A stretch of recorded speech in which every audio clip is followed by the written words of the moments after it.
I think that's okay. No one's going to be angry at us. Hello, everyone. Dr. Kennard here with Dr. Tomfoolery Computer User. Hope you're all doing well this morning. I'm doing okay. How about you, Dr. Tomfoolery? I woke up again this morning, so that's good. Yep, I was up at 3 a.m. and I was able to go back to sleep again and caught another 2 hours. So a little bit of broken sleep for me, but nothing major. Nothing major. So what are you going to do? Yeah, I woke up about a half an hour ago, so Okay, cool. Cool. You have do anything exciting over the weekend? uh,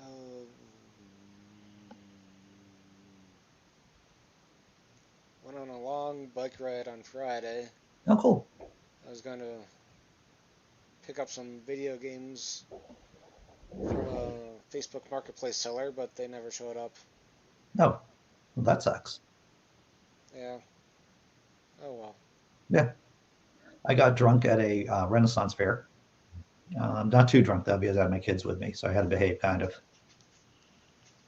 Hmm. And yeah, so that was my big activity. Good morning, Black Female Atheist. And John Hudson, of course, is here too. I'm peeping away. That's what I'm doing. Yeah. So the good thing about my kids is that they're older, and so they don't want anything to do with me. So 5 minutes within the Renaissance Fair, they're like off on their own. It's like, well, I guess this is a good time to start drinking then. So, Hmm. so that was my yesterday, and I got to see the Patriots lose in overtime. Yeah, That that's was, always good. yeah, yeah. I see what you did there. I see what you did there. So yeah, and Saturday, I don't know. I just did stuff. I've been trying to actually connect with. I'm trying to be a good friend and connect with people over on the weekends, via text or phone calls. I see John Hudson trying to get in, but I think he might be a victim of the Texas internet. Texas losing is always a win. That young quarterback, he's doing well. See what you did there. Oh, John Hudson, you gotta silence. I don't want to silence anyone, but you do have. I've been trying to actually connect with. I'm trying to be a good. John Hudson's trying. I think he's a victim of John. You should move up to You should move up to Vermont, brother. Like you were saying, yeah, I think the internet might be better up there. I don't know, to tell you the truth. When I was up in Vermont a couple of months ago, the internet was fine. This is the magic of a live show, everyone. You get to see just the black void there of the internet. All right, we're gonna keep an eye on John Hudson, and maybe I don't know, the internet will be interneting where he is, and he'll be able to pop in. Maybe, I don't know. Yeah, normally Texas utilities are known for their quality. This is true. If they can't get the electricity and the heat right, what's the chance that they're going to be doing the interneting correctly either? Very low, very low chance. Hmm. Yeah. So, I went to a drive-in. There are two drive-ins here in Massachusetts. There's one down the Cape, and there's one in Mendon. I believe it's Mendon. So we saw the new Halloween movie. Wasn't incredibly great in terms of Halloween. If you're a fan of the genre, which is the Hmm. Michael Myers walking around and just killing people. Um, yeah, not the greatest film in terms of Halloween films. I don't even know what makes a good Halloween movie, but I know that wasn't it. Though it did really well in the box office, from what I heard. Michael Myers did stuff like Shrek and was it Austin Powers, right? Michael, oh, I know who you're talking about. Right. Yeah, Michael Myers, the fictional character, the killer. Um, there you go. Yeah, but Mike Myers, I think, was the actor there. Yeah, Mike Myers. I see what you did. It would make funny if Mike Myers turned out to be a. Well, I don't know if you've ever seen "So I Married an Axe Murderer," which I think is a really cute movie. I've heard of it. Never seen Yeah, it. it's a cute movie from the '90s. I got sick last night, not really feeling all right. I'm sorry to hear that, Tobin. Hmm. Hope you do, and I hope it isn't the COVID, you know. But you got Yeah. vaccinated, you should be okay, right? Colin Powell was vaccinated. Well, he was 84 years old too. Um, and Well, and Tobin's like half that. yeah, yeah, and Tobin's a healthy dude. But my thoughts are with you, dude. My thoughts are with you. Hope you feel better. Yeah. I'm still getting my weight loss is still doing well, and so I'm hoping that in case I do catch it, which I'm still being very careful about where I am out in public, but I have to be. I've been a little bit less careful. You know, I've been dipping my toes out into the socialness. Okay. What's up, Randolph? Hey, Randolph. Hey, hey. Um, I consider Randolph my #1 fan. oh, really? Yeah. Oh, that's good. So I guess he can't be my #1 fan either. I mean, is this how it works? Is this like, uh, it can be a many to one uh, relationship. yeah, He can, yeah, he can be many people's #1 fan if that's how many people feel about him. right. Sorry to hear that, D. Same, Toby. Not feeling quite right. Not necessarily, not sick, but not right. That sucks. Mm. And what's up, Simply Secular, Dave? Yeah, yeah, yeah. It doesn't suck here. It's a nice autumn day, and looking forward to going out and working. It's one of these strange jobs that I have now is that I actually look forward into going into work. So, yeah, how's that even possible? But it is. So I mentioned this question. I'll probably put it on a poll on the YouTube channel. But should I have my cat? Should my cat have her own YouTube page, her own YouTube channel? I don't know. That's dangerous territory, Andy. Is it? What Tell if me your more. what if your cat becomes more popular than your channel? I see that problem as more than likely going to happen. To tell you the truth. um, yeah, yeah. I would probably expect that my cat's channel would do better than mine. Um, Mm. so the more I talk about it, the more I kind of like the idea of because our video. This is just Andy talking about his cat now. The cat video is it's only like a 10-second video, but it is getting quite popular, or it is building in popularity. So we'll see how long the algorithm favors it. Oh, why? Thank you, Randolph Richardson. You can be my fan too. Excellent, John Hudson. I'm sick but not ill. That's from the drinking, John. That's what we call a hangover. Yeah, actually, okay. So two pieces of news that I have. One is that I wrote a script for Jimmy Liu, who's over on the Tang Network, working with Skids the Clown. Both have been on this channel, and I wrote a minute bit. It's a quick video, and Jimmy's going to be creating it, and we'll see. I don't know when it's going to drop, but I think it's exceptionally funny. So and we're working together on a project too. So Jimmy Liu, who does the Reverend Church, the Church of Heretics, it's the Church of Heretics on Facebook, um, and he does a Thursday night show over on the Tang Network. So I wrote up a small script for him. He's going to be filming it.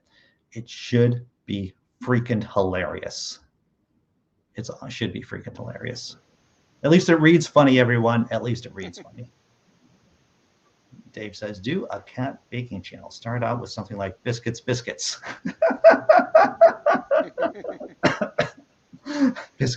I like that. Simply Secular Dave. And make tuna melts on cornbread. Oh, cornbread. Yeah, I haven't. Oh, yeah, Randolph. Please upload the video. Thank you, Randolph, for saying words that I should be saying or writing words that I should be saying. But I do like the biscuits. It would be hilarious, I think, with biscuits.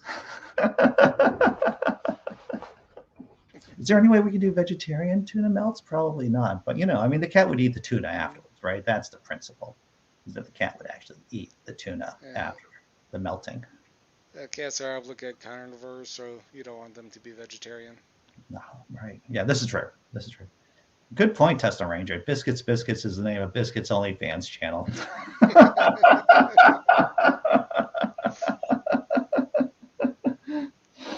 Oh, man. John Hudson says, thinking I need my booster shot. My 5G is now like 1.5G. That's not enough Gs. You need more. You need to level up the Gs. But I do like Biscuits and Biscuits OnlyFans channel. I think that's pretty brilliant. I think that's great. In the video, Biscuits video, I did put a link down to the Facebook group and for the Facebook page, Cats, that is loosely affiliated with the Laughing in Disbelief channel. It's pretty much just cats, nothing political really. So maybe we'll get some more people on the Facebook group, on the Cats Facebook group, as well as the page. We'll see what happens. How many people are in the Cats group these days? What's that? How many people are on the Cats group these days? We're nearing 400. We're about to hit 400 within probably within a day or two.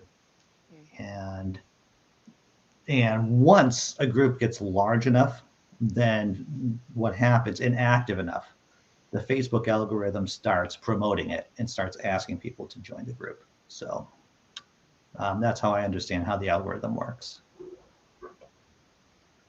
So critical mass. Critical mass, right? There is a tipping point. So Simply Secular Dave, wait, whose channel is nibbling with biscuit? Oh, see, there's going to be all these people just like blowing up with biscuit related channels, and I'm going to have to buy one out, right? All the cool names are going to be taken up.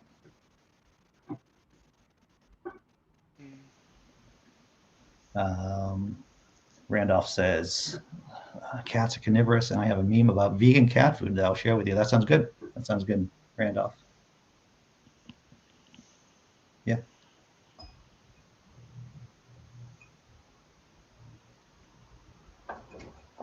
Yeah, so I might just buy one of those gimbals too. It's to hold the camera steady, like when you're filming.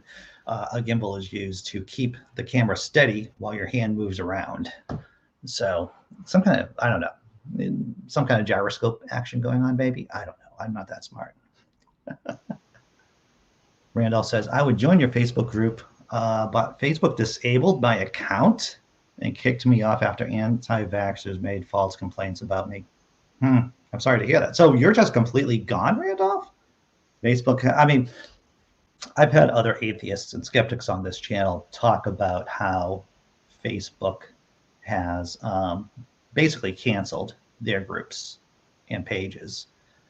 Yeah, and it is difficult when Facebook is allowing so many other kind of horrific content on its platform that a lot of atheists and skeptics and humanists get targeted. Problem with the algorithm-driven system where you can just overwhelm the algorithm by having a bunch of people doing false reporting, and algorithm just automatically kicks you out because, 1,000 people reported you. They can't all be wrong. Yes, they can. That's a vox populi fallacy right there. That's how algorithms work. This is how, exactly. They are blunt instruments. D writes, did some research on homemade cat food over the weekend. Not sure if I want to go fresh or what's with my cat's diet. They don't have any issues, just looking for other things because I'm that cat person. You're that cat person. I hear you. I hear you, D Parks. And that's right, Tesla Ranger. I need a steady cam. That's what I need. So I might just crack the vault. I did. Oh, so other news, besides the fact that I'm working with something with Jimmy Lou, is that the secret project, I don't even know when it's going to be lifting off. It was supposed to be at the beginning of November. And I talked to the powers, and the powers said, Secret project is so secret you don't even know what's going on. yeah, basically. Oh, by the way, it's not going to be at the beginning of November. So when is it going to be? It's going to happen soon. It's like, gotcha. So secret project is going to happen at some point, everyone. It just isn't going to be in the beginning of November. Yeah, so that's my two pieces of news there. I just hope the secret project is more interesting than Segway human transport. Oh, yeah. Well, I took a look. You've been hyping it up. I have been, dude. I have been. And I've been actually, it's funny when you talk about logical fallacies and about how our brains are baked to have motivated thinking, right? I was talking to my girlfriend about it after I got off the meeting on Friday. And it's like, I think I committed a cardinal sin here, a cardinal secular sin, is that I allowed my optimism to cloud my judgment because I'm thinking, oh, it's going to be on track and it's going to be, it's, even though it's already the launch date has already been pushed back, it's going to happen this time for real, right? And I allowed my optimism to get the better of me, which I think that's poor. That's a poor choice on my part. What's up, Randolph Richardson? Hope you're doing well this morning. You and your piano.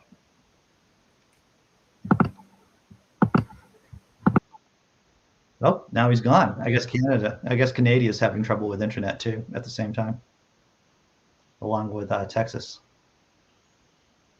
But the thing is, you can't keep the good Canadian down. Here he is again. What's up, Ryan? What's up, Randolph? Hello. I promised you a vegan cat meme, so here we go. Yeah, shoot. I'll have it here right away. I just love this one because the comment they put on there. You can zoom it up if you like. Oh wow, look at that. Huh? Yeah, if I knew how to zoom it up, I probably would. Wait a minute, what if I just remove myself? No, you don't have to remove yourself. There's a function in StreamYard that you can use to make somebody full screen, and it'll show it large. But I'll just explain what it is while you take a look at that. This is a can. This is a can of vegan cat food by a company called Vegan Pet. And the meme's caption is, "This is the happiest cat they could find." And one unhappy looking cat. Wow. Yeah, that cat is not an exceptionally happy looking cat. Oh, it's funny. Yeah, it's the meme's a little covered up. Yeah, if you went full screen, we'd see. But that's okay. I've read it out for everybody, so should be good. But I know when I saw this meme, I thought, oh, this is funny as heck. That's such a great comment. The snide remarks that we get on memes just really make it. Sometimes, oh yeah, you might have to put me in first position to full screen it. I notice some people have to do that, but I'll leave this up because I think you're trying to figure that out. Yes, I am slowly. Okay. Yeah. Hey, look at me not doing things right. I'm gonna stop trying. No, you're on the top left, not the right. I'm gonna stop trying, and I'm gonna go look. I'm gonna go on YouTube afterwards. Or look for the actual instructions because as many of you know, that the reason why I use StreamYard and not OBS is because I'm not gonna, StreamYard is sufficient for my needs for all intents and purposes. StreamYard's a great solution. It works so well for many people because it provides enough functionality that you can host shows like this. I think it's fine.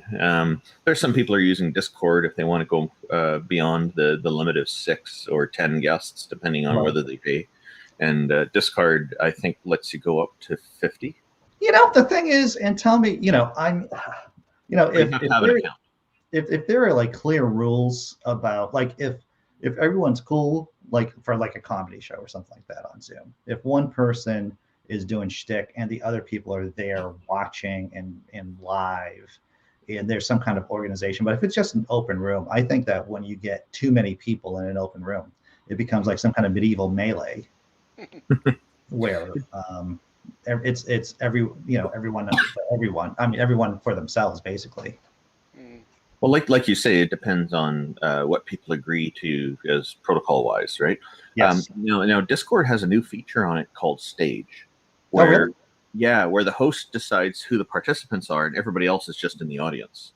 Oh, that sounds nice. It's actually really good. My first view of this in action was actually on a Muslim channel I was invited on, and they had a few scholars on a panel of 5 or 6 people talking and about various aspects of Islam and talking about atheism and whatnot. And so, of course, that's what drew me in. They were talking about atheism, and mostly they had very little to say about atheism. It's all pushing Islam, unfortunately. Yeah. I wanted to hear more of their views on atheism, actually. But the audience had, I think, over 100 people in it. Oh, wow. Wow. Yeah, so this was a great demonstration of the stage. So you can scroll down and see all their little icons below.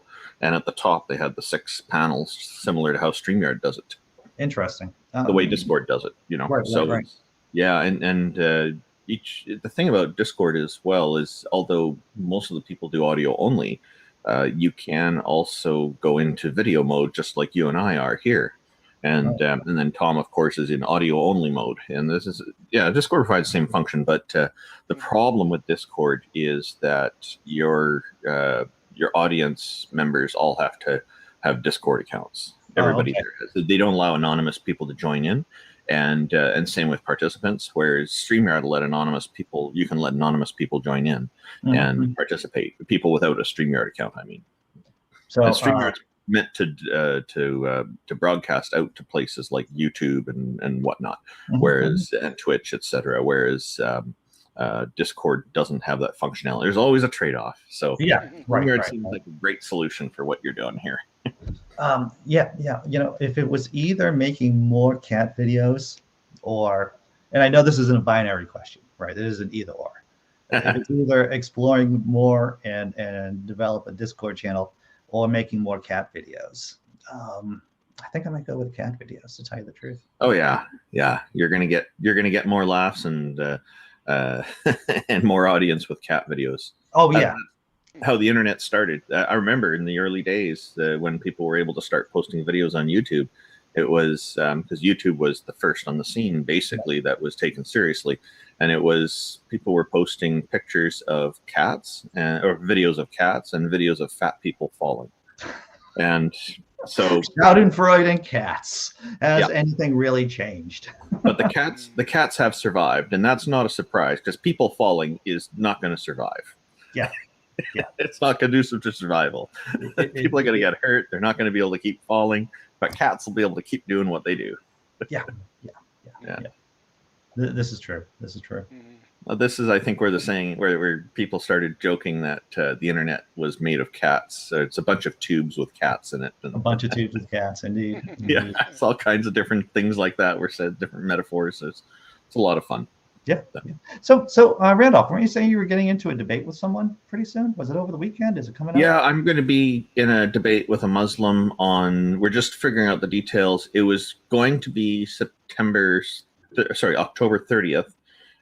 But it looks like my interlocutor is going to have to reschedule for early November. Okay. And as soon as it's completely properly scheduled, which Modern Day Debate is working on, James, the host, is organizing it, then he'll send me a link to the YouTube video and I'll be able to share it out, as I always do. This will be my first serious debate formal debate with a Muslim, cool. Which I'm looking forward to, because in the past I've debated with Christians mostly.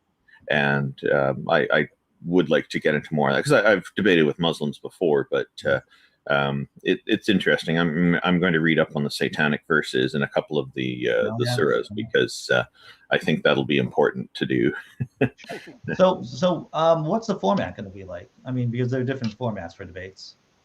It's the typical format that Modern Day Debate runs, which is they let people have their opening statements first, and then they go into participants can ask each other questions, and then they do the Q&A at the end. Okay. It's a pretty simple and straightforward format. I really like the debates, like the formats that I've seen on the TV stations with where they had Christopher Hitchens televised and his debates, where they would have the host would be introducing each of the participants while they're taking a poll of the audience, what their position is on the subject, on the topic, and then at the end they would take another poll and they would show the results and how they've changed, if they change. Oh, those Oxford style debates, you're right, those are magic, because you get to see in real time whether or not a side's been able to sway the opinions of the crowds. Yeah, those are Oxford style, you call them. Okay, I think that's what I believe that's what you call them. I've heard them on NPR a couple of times. And of course, I saw the one that you're mentioning about whether or not the Catholic Church is a force of good or evil in the world. I think that was the Hitchens debate with the Stephen Fry and against the Papists. And I remember that. And there's that one lady who Christopher Hitchens was just taking the beer out of her, you could say. Because this is a family-friendly program, I'll say beer. Her head kept getting lower and lower and lower to the table as she was feeling the weight on her. You could see it, and he was just eviscerating every single one of her arguments as he so well does. And I think a good debate also, when it's properly hosted, you have somebody in the background who's looking at this, and they find a particular question as they receive the questions. They find a particular question that's relevant to the discussion at hand. They will interject with that question while they're firing back and forth in the lightning round, but they'll save all the rest of the questions till the end. Yeah, sure. I know that, and this is a little sidetracky, but because it's my channel, I guess I can be sidetracky. Dave Chappelle, who came out with his controversial comedy special on Netflix, which his main controversy these days are with the LGBTQ community, specifically with trans people. I've been hearing about this, but I'm not up on what happened, so I'm looking forward to your summary. Yeah. So I saw the special, and I know that Dave's a Muslim too. And I didn't know that about him. Okay. Yeah, a lot of people don't. And I'm wondering, and this is what I think about when because I do one post a day on my blog, Laughing in Disbelief. And I want it to have a certain tone. And my God, there's nothing worse than hearing someone talk about how they make a joke. And I'm thinking, is it right for me to write a post that Dave Chappelle's Islamic belief has absolutely nothing to do, sarcasm, with his transphobic stance? And I've been playing around with that and about how to, because of course here in the States, Islam. I have an idea how you can do this, but go ahead. Oh no, go ahead. I'm curious. Just like make the title in the form of a question. Oh yeah. And then just raise all your points as questions. Is this the case? Right. And try to put points both in favor and against it, and then your audience decide. So David is a Muslim, and I would think it odd if his faith didn't somehow inform his opinions. I think that's a nice way of putting it. Yeah, it tends to be, because these, especially the Abrahamic religions, but also religions from other places and polytheistic faiths as well, they have these are often telling people, they're presented as, this is how you should live your life. Oh yeah. So of course they're influencing people. I think people who say it doesn't influence them, it means that they're really not taking it seriously if they say it doesn't influence them. Yeah. I think that's an easy thing to say. I think it is. Now, there are some people who just kind of will be out there saying that they're part of a religion just because they feel pressure from their local society or local communities. So, and that's not what I'm talking about here, because that's understandable why people do that, because it's a matter of survival.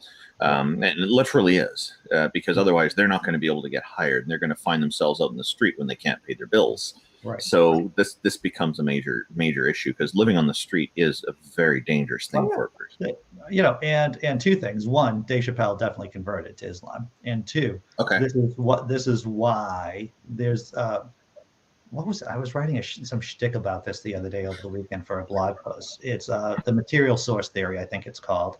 I just off the top of my head, and of course, it's the theory we talk about all the time on the channel. Is that societies with good social safety nets are typically less religious because in societies that are less secure, people have to go back to basic tribalism, right? And they have to go within their group for protection. So in these highly religious societies that you're either on the street or you're part of the faith, people are heavily incentivized towards being religious.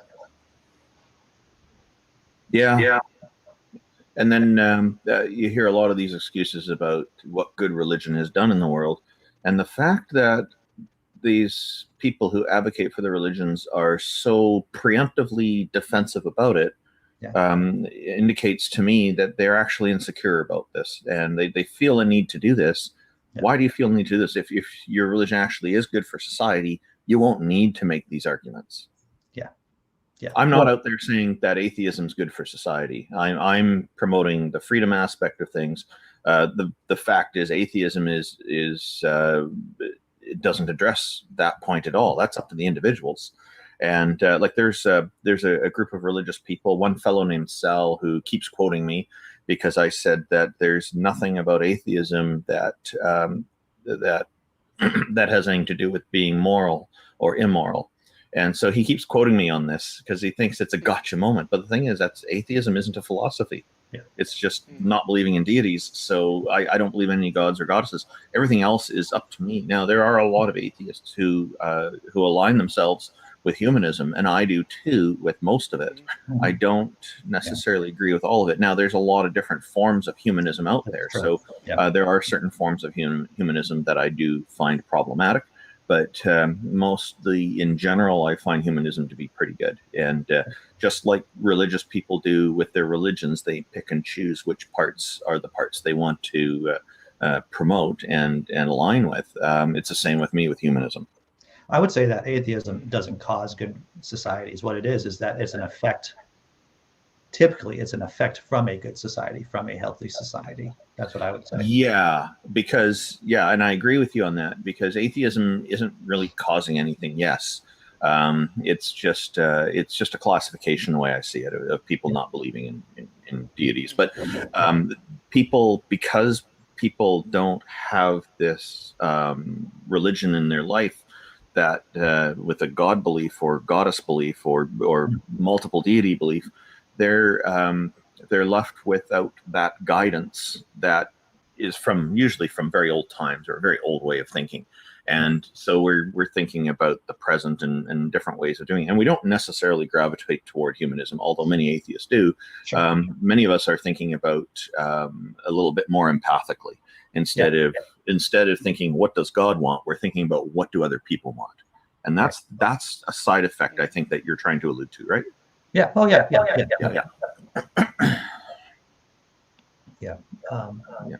So I'm in agreement with you here. Good. I like people. But this is effective people thinking and people doing things instead of people deciding for themselves. This is not atheism giving any guidance. Mm-hmm. Yeah. Mm-hmm. I'm hearing an echo. Anyone else? I will mute when you're talking. Okay. Yeah. That was the definite echo there. Okay, that's good. Probably me. Sorry about that. Oh, that's okay, man. That's okay. It's just the internet, right? What are you gonna do? Deep Park asks, any more Jenga planned, Andy? Oh man, I like those videos too. Maybe over the weekend, if I'm not doing anything over the weekend, because a lot of now that I don't have to work over the weekend, I do have more time available. So, yeah. The Disappointed Cat Weekend show? Well, the Disappointed Cat Jenga show, maybe. I mean, I don't know. Yeah. I often argue the same point on speaking on Black atheism. It's not an attempt to create a new group or separate society. It's another unique classification. That's Jenna, Black female atheist. I really like the points she makes. She's always got very insightful, intelligent things to contribute. And I appreciate her very, very much for all of this. Yeah. It's unfortunate that you would think that atheism doesn't have a And while atheism in and of itself, in its, I guess, its pure definition, doesn't have a political aspect to it, is when you put atheists into political systems that suddenly, especially theocratic or would-be theocratic political systems, that's when you have a political aspect to it. Like here in the States, for an example.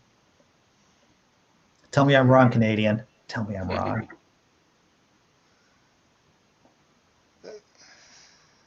There is the interesting dichotomy within. There is the interesting dichotomy within atheism of the more leftist and more right-wing atheists, though. Like the Ayn Rand philosophy of atheism and economic systems is not an insignificant thing. It isn't. I was watching a video that Haven't Met to the Friendly Atheist posted about Michael Shermer, skeptic extraordinaire. I have at least one or two of his books here, actually. Good Skeptic, Bad Humanist. I would just, my own personal opinion about Mr. Shermer. And Shermer was interviewing a right winger, and this is what happens when you go off script. Michael Shermer went off script. He was talking about, and maybe I'll cover it tomorrow, I don't know. He was talking about Thomas Jefferson fathering children with his slave, right? Once his wife died, he hooked up with, this is known. This is a known. Sally Hemings, I think her name is, and started producing children. And Shermer's like, well, I don't know why liberals aren't celebrating Thomas Jefferson for having children with his slave. It's like, oh, Michael, you're digging yourself into the hole, and it's not a good one. I think there's a tendency for people who are, when they become well-known in the public eye, to feel a pressure to always have the answer for something. And so they'll very often try to speak on a topic that they've not thought through. I think Mark Zuckerberg was a very good example of how not to do this when he was being grilled by Congress. And he just said he doesn't have that answer, and he will get people with the right answer to get back to Congress. And he did that a number of times. And then I was surprised that Congress people were frustrated with him for doing that, because they seem to think he should know absolutely everything about all the inner workings of his own company. And it's as if they're expecting that he's micromanaging everything.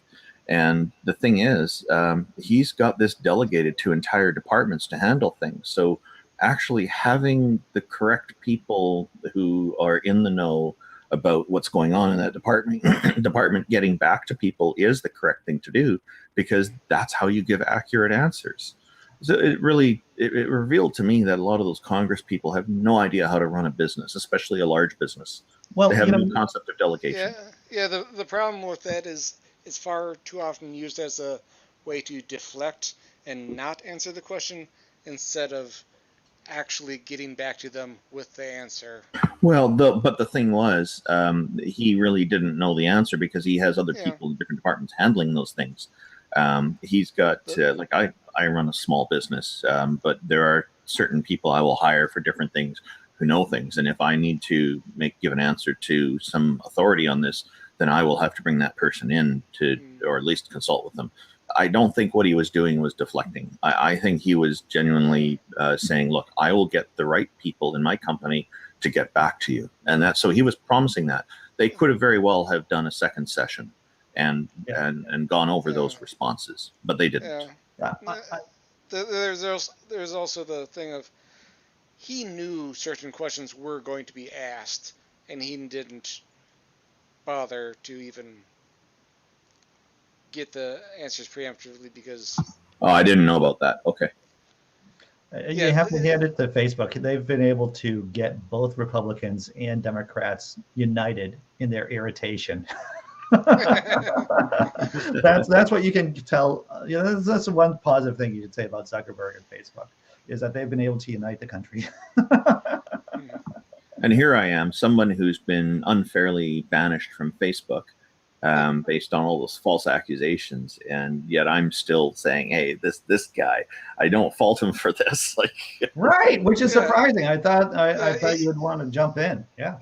In general, it should be a good thing to defer to the people who actually know, but it's far too oftentimes used just to deflect. And a lot of the questions that Zuckerberg was being asked, it was like, you knew this was coming. You could have actually come prepared. Yeah, so I think this is the fault of Congress for not having a continued second session where he brings those people to answer on behalf of Facebook, because Facebook isn't just him. It's all the people who run it. And it's also the members, and to a small degree, the people who've been banished, I would hope. Your statement actually encapsulates the genius of stonewalling, especially with Congress right now. Because what's Congress supposed to be doing? They have like a litany of crazy amount of stuff they're supposed to be doing within a very short period of time, relatively. Debt ceiling stuff. They're talking about trying to pass the infrastructure bill. There's a whole ton of other things too. So you add Zuckerberg saying, well, just bring us in a second time or a third time. And this isn't the first time Facebook's been in front of Congress. So it is a genius technique when you're dealing with busy people. But Congress can say, we'll schedule with you a second session where you bring all these experts in at the same time. And they can figure it out. They can make that a requirement of the next session. And then they can hold him in contempt if he doesn't do that. They have that option. I'll tell you this, is that strategically speaking, it's dangerous for Facebook or Zuckerberg to take the stonewalling strategy in some ways, because I know as a parent that if I feel like my kids, when they were younger, if they were stonewalling me, it's like, well, I'm just gonna pass judgment on this particular issue, whatever this is, for better or for ill. And I think that's the real danger. If you're stonewalling Congress, when you know that you're unpopular with both sides, is that you're gonna get the hammer if you play that game too long. And that's why, and I had this conversation with a friend of mine the other day. That's why Facebook is desperate, right? They are desperate. They know that they're going the way of MySpace over time. Older people are staying on Facebook. Younger people aren't on the platform at all. And so they're trying these different ways of keeping people on, and they're desperate. And they're trying these radical things about switching the algorithms around to promote more exciting content, which is, of course, negative content. So yeah, I think they are a huge social media platform, but they see the writing on the wall, and they're desperate. So, is Facebook taking the same strategy as the Republican Party here in the United States, where they have an aging demographic and they're just going for more exhilarating, exciting, salacious kind of topics? No, and you're right. Desperate people make desperate decisions, especially when there's money involved. So yeah. I mean, it's either, probably, I think the inherent incentives, right, for this kind of American style capitalism is that either we take in as much money while we can, while the getting's good. So that's one goal, and then the other goal is, of course, longevity too. And with this exciting kind of content change to the algorithm that they did, I believe, in 2018, I think that's the way for them to say that, well, we're going to do this and obtain both goals.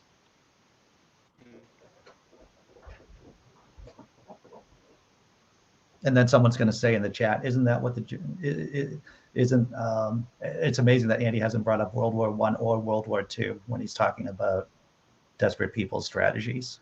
And it's like, nope, I've held back on that, everyone. That's self-restraint. Yeah, I think Facebook is, well, what were they saying that either Facebook or Mark Zuckerberg have become a trillionaire recently.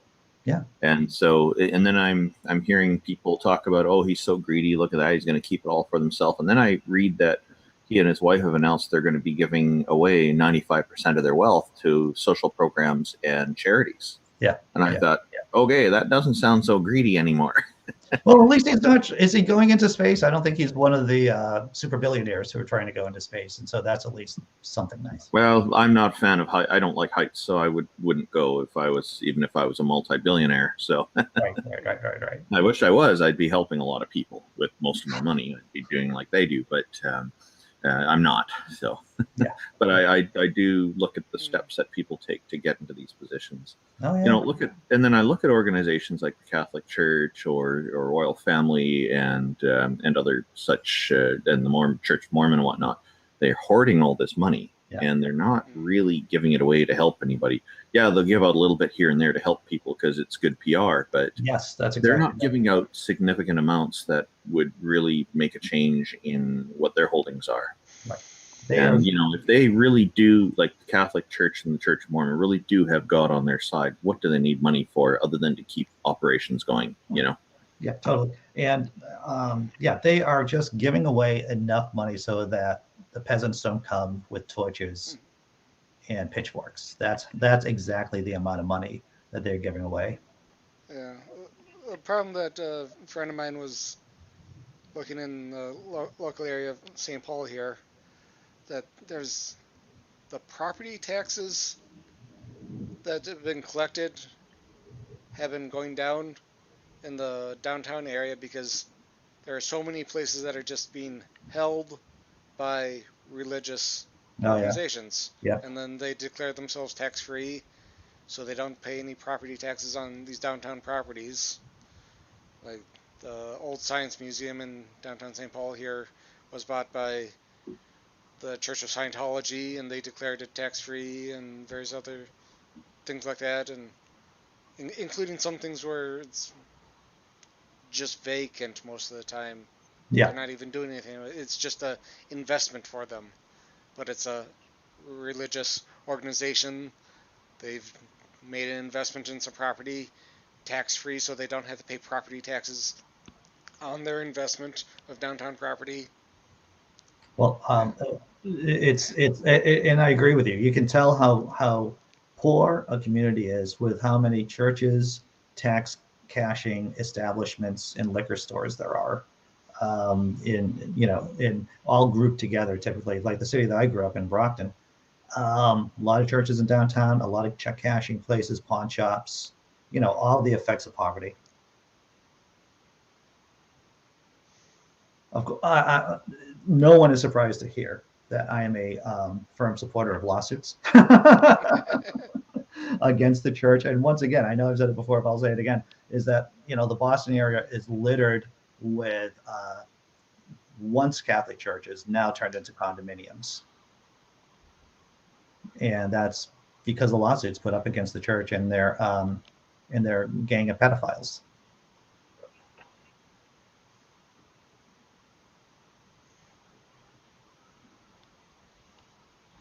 D Park says, I avoid Facebook mostly. Just a couple of groups I check out, and that's about it. I wouldn't be on Facebook as much as I am if it wasn't for, the blog, basically. Yeah. I would like to get my Facebook account activated again. And I have tried. I went through their appeals department, and they basically, they showed me the accusations, which are all false. And I'm sure they came from the load of anti-vaxxers who were posting against me. See, I posted up an article from Scientific American or one of those kind of credible publications that just explained how vaccines work. It wasn't advocating for anybody to get vaccinated. All it was doing was talking purely about the science. Yeah. Just talking brass tacks. This is how they work, the three main different ways they work, and how they're set up, Mm-hmm. So anyway, it was kind of a technical article. And then the next morning I see, I've got over 100 comments on here. It's like 101 or something.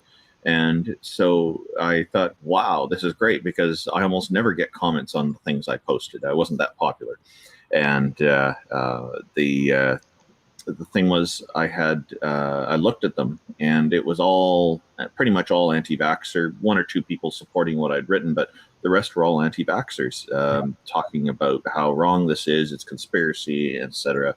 And some of them quite hateful, because you know how the anti-vaxxers are. They're just quite a nasty group of people, most of them. Yeah. And anyway, there's so Facebook. Then a few days later, it says your account is disabled. So I contacted the appeals process as they instructed. The appeals process wrote back to me that here are the accusations. And so, I'm making an assumption here that this is from the anti-vaxxer crowd. Yes. So, which I think is not unwarranted, but it's coincidental is the most I could say about it, because Facebook didn't confirm for me it was from anti-vaxxers. But I can't help but think who else would be orchestrating this, right? So anyway, because I wasn't having problems before this, so and it was so anyway, I addressed all of those concerns, which are just kind of completely whacked out, and they wrote back that within about a minute or so that they will not be re-enabling my account for any reason ever. Do not ever use their platform again. And wow. I tried further appeal, and they just ignored me. I said, look, you can look in my whole posting history, my whole chat history, everything, and you'll see that none of those things is happening. And it fell on deaf ears, basically. So my experience with Facebook's appeals department is that it's not a fair, it led me to realize this is not a fair process at all.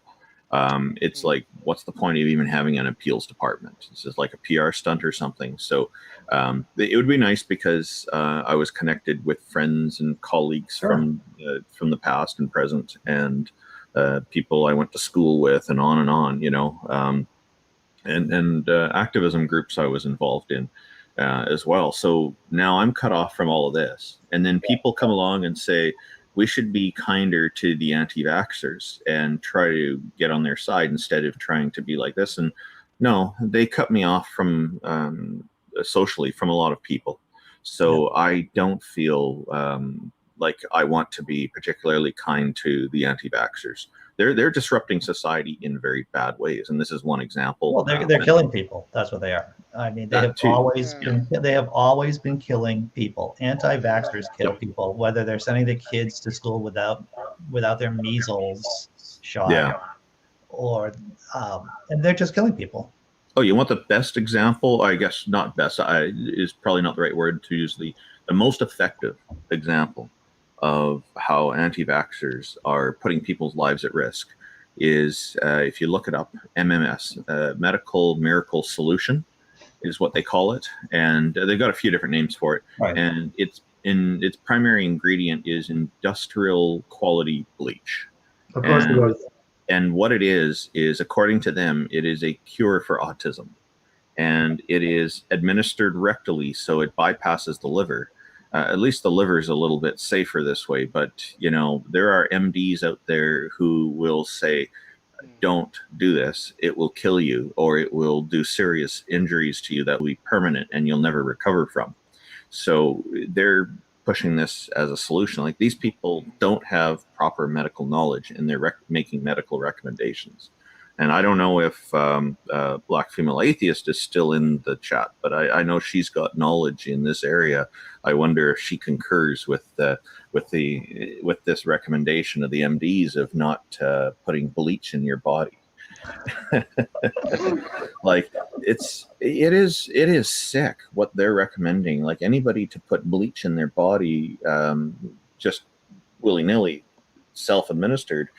That's not an intelligent or rational thing to do, I think. And these people who are promoting this should be put in prison for it, or at least charged with some seriously taken to task for it by the government. And I believe the FDA is taking reports of people promoting this, and so that's good at least. But I want to see what action comes of this. I'd like to know that they're actually taking action on it. And I understand some people have taken this seriously and administered to their autistic children who have died from it. Like, this is an example of the harm that they do. And the rest of the stuff that you're saying is also valid, putting people at risk, spreading all these different illnesses. It's horrible. There you go. Somebody in the chat knows about this. Galen Thurber's writing, MMS is pure evil group. Fiona and Myers called them out. Yeah, well, I'm calling them out too, so you can add me to the list if you want. Randolph Richardson from Canada. You can put my name on there if you want, or from Canadian Atheists if you like. But I think just from Canada will be fine because the context of that is obviously not religion or atheism. It's up to you, but feel free to yeah. Oh yeah, and there she is, Black female atheist. Thank you. We always can depend on you saying this is horrible, that is horrible. Yes, I do concur, and so yeah, there you go.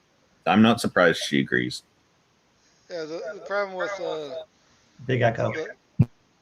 The problem with anti-vax is there's two separate groups effectively within anti-vax. It's the people actively promoting the horrible stuff and the people who fall for it. You want to reach out to the people who fall for it, and the people who actively try to push all the horrible stuff. They're the people that you have to vilify and attack, but you don't vilify the people who fall for it. You have to save the people who fall for it, and it's hard to distinguish between when you say reach out to the anti-vax community. It's like you reach out to the people who have fallen for it. You're not reaching out to the villains who push all the scum. Yeah, and the ones who push it, I think that's an important distinction. Thank you for making that. And that's often missed. They're people who are unsure and they're playing it safe from what they understand from the nasty anti-vaxxers. So I guess I would call them anti-vax may not be the right term for them because like I have a neighbor who was who was in that second group you mentioned. And she was not getting her kids vaccinated and whatnot. And so then I explained to her how the vaccines work. Now she's getting all the vaccines and her kids are all getting vaccinated. And she's still vegan and all this other stuff, which is fine with me. You know, it's like, that's not really that she's not imposing on other people. But this was a great move. And she said nobody had ever explained to her that that's how vaccines work. And it sounds a lot safer than getting the real thing when you get kind of a hobbled or dead version of the virus and whatnot. So I feel like, even though it's just one person, I feel like I've made some progress there with her, and she's gotten herself and her husband and her two kids, all on this. So that's 4 people who are now vaccinated because of this. So she went to her family physician, and her family physician, she told me, was so happy that she's wanting to get all this caught up. And it took a while, but because apparently you can't take them all at once. Right. But but that's okay. They got it all caught up. Now there's certain things that vaccines that you can only get when you're an infant, and so I guess those ones may have been skipped somehow. But the rest of the stuff she's up on. So she gets her flu shots now and all this, and it's really good. And she feels really safe from this, and so she's been looking into it, and her family physician has kind of clarified things for her on how stuff works and given her further details. So this is really good. And I told her, talk to the experts. Your family physician is an expert on this kind of thing, and that's your best source of info, not me, not the public, not the anti-vaxxers. And so she's done that. But what about Facebook? Is that a good source? Well, I don't know because I can't use it. Yeah, but that kind of dichotomy within these groups exists on most of the groups, like white supremacists. There's the villainous people who actively are promoting white supremacy, and then there are low information people who just get duped into it, and that's all they're hearing. But if you can reach out to some of the people who are like not the active promoters of it, sometimes you can get them out of it. Yeah. Well, that's you raise a good point. Is that's what Extinction Rebellion does too. When they basically teach you or educate you about how to interact and how to communicate with the public, they strongly suggest not to argue or waste your time with people who are super adamant, because you only have so much time, you only have so much bandwidth, and that the people that you really want to reach out to are the people who are on the fence, people who are curious or who are more open. That's the best bang for your buck. And the danger is that there will be people who villainize the people who have been duped in the same way that they villainize the people that stopped promoting it in the first place. Yeah. And villainizing the people who have been duped into these things is just going to push them further into the fold of the anti-vax or white supremacy or whatever other religion kind of things. Exactly. All right. By the way, my meme, it shows a KKK white supremacist trying to light a cross on fire on a lawn, and it backfired, and he's caught on fire and running away because he's all burning up. And the title is Irony. It strikes at the best of times. I like how you said that. It backfired.